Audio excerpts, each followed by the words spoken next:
এখন ছাদে নিয়ে এসেছি আম, কাঁচা মিঠা আম। এই আমটাকে ছুলে বিট নুন দিয়ে মেখে খাবো, খেতে খুব ভালো লাগে এগুলো, মিষ্টি মিষ্টি।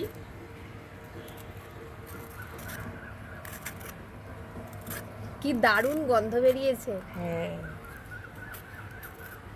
কেউ খাবে তো চলে এসো, না তো আমি একাই শুরু করে দিলাম খাওয়াটা। দেখো কি দারুণ, কত বড় এই আমটা। কি মা, কোথায় গেল আম?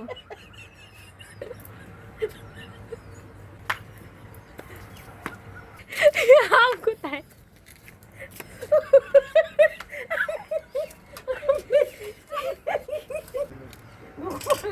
আম আমার পালিয়ে গেছিল, তো আমাকে খুঁজে ঠিক নিয়ে এসেছি। ছাড়বো কেন, খুঁজে ঠিক বার করেছি কোথায় চলে গেল। সত্যি আম মায়েরি, কাটতে গিয়ে পুরো পড়ে গেল।